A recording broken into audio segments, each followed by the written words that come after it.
Magandang araw mga kabataan at mga OFW na laging naka-on sa balita kahit nasa abroad. Kamusta kayo dyan sa time zone nyo? Ako nga, gising pa rin kahit madiling araw dito sa Pilipinas para i-deliver itong explosive topic na ito. Nangaratol ba talaga sila nang sabihin ni Sara Duterte na tatakbo bilang presidente ng Pilipinas sa 2028? February 18, 2026, boom! Sinabi niya, ako si Sara Duterte, tatakbo bilang Pangulo ng Pilipinas. Grabe, no? Parang sinabi niya, game on! Pero bakit maaga? At bakit parang may mga nagpapanik subtly? Stay tuned mga kaibigan sa ilang mga minuto na facts, analysis, at konting witty chismis, mga kaibigan. Wait lang. Marami po kasi tayong monitor dito. Okay, ha? Talagang hindi lang to chismis. Hit like kung excited ka at subscribe na rin ha para di ka mamiss. Yan. Okay. Sino nga po ba to si Sara Duterte? Ano lang tayo? Quick bio lang ng ating mahal na pangalawang Pangulo ng Pilipinas. Vice President po siya since 2022. Katandem niya po si Bongbong Marcos. Sinuportahan po natin yan dalawang yan. Umaten po tayo sa mga rallies dito sa Quezon City at sa Metro Manila. Sinuportahan po natin yan.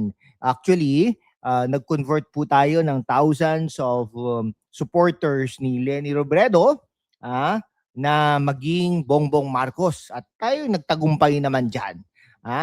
Okay, ano po yan? Dating Davao Mayor ng matagal at naging Vice Mayor din. At naging Education Secretary. At sabi ng mga ilang guro at talaga namang may impact si Vice President Sara Duterte sa kanila dahil siya lang ang nagpatupad ng 1-month vacation at kung ano-ano pa na programa sa DepEd. No? Resign po siya noong 2024 dahil nga naman may mga ano po siya, no? May mga hinaing, no? Sa DepEd at sa leadership ni Pangulong Bongbong Marcos. Siyempre, anak po yan ni Digong. Yun ang legacy at sometimes it's a baggage as well. No? Ngayon, siya yung tipong pag sinabi niya, tama na, talagang tama na. O baka ikaw na yung tama na.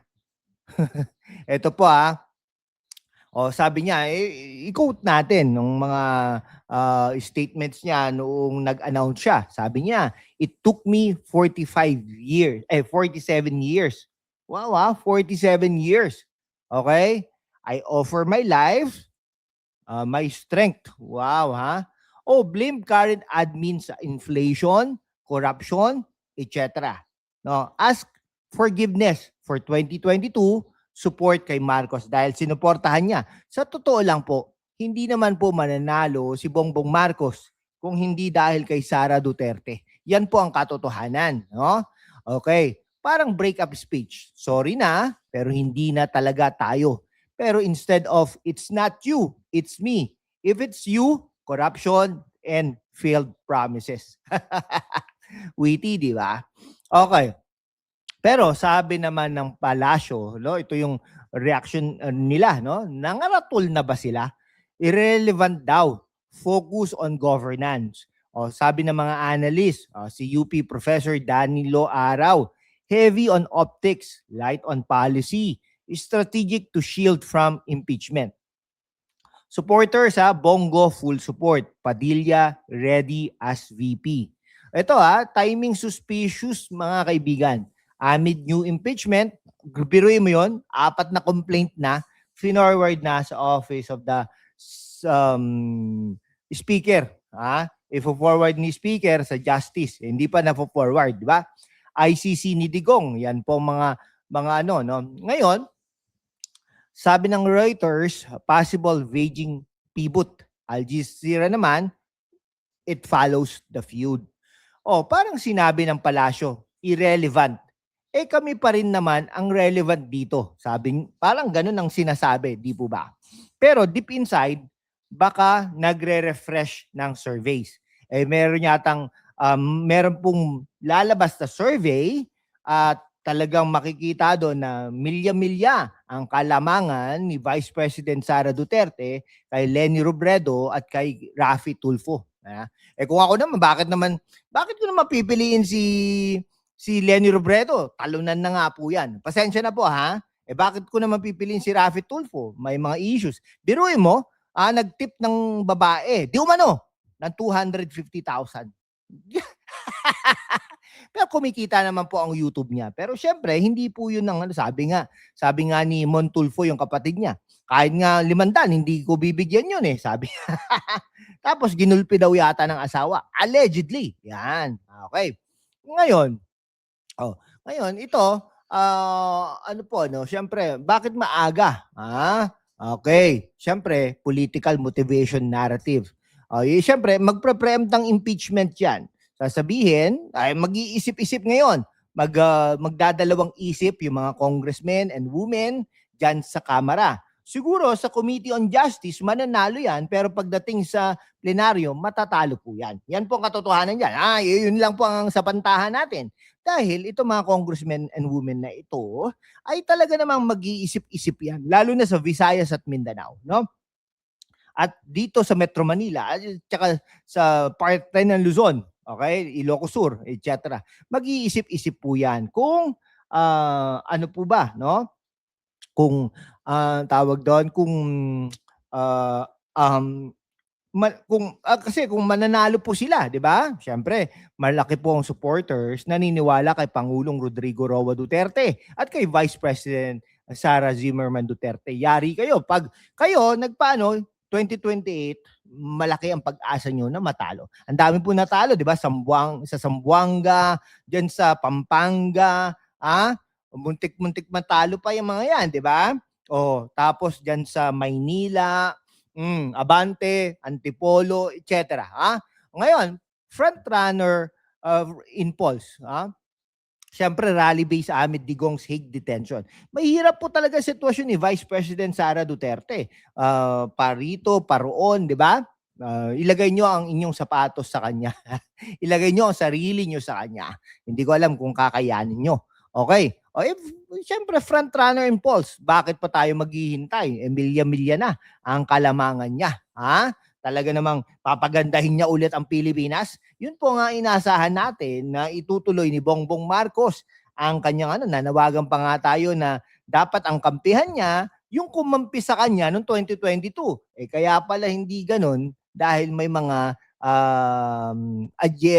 ibang agenda si dating Speaker Martin Romualdez. Anyway, para sa mga kabataan at OFWs, kung ikaw ay OFW, iniisip mo ngayon kung sino magiging presidente na magpro-protect ng dolyar, dollar remittances at rights nyo abroad. Siyempre, walang iba kundi si Vice President Sara Duterte. Okay ito, pros nito ay siyempre strong leadership style like father. Diba? May tapang at malasakit.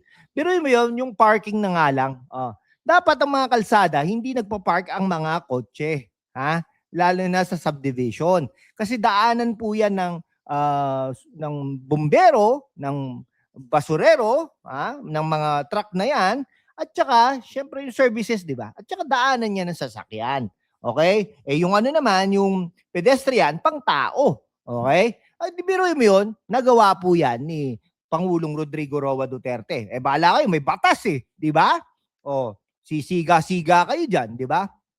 Tapos, yung nagpapaputok, yung mga security firm at saka mga police, nagpapaputok pag New Year, yari kayo, di ba? Yung no smoking policy.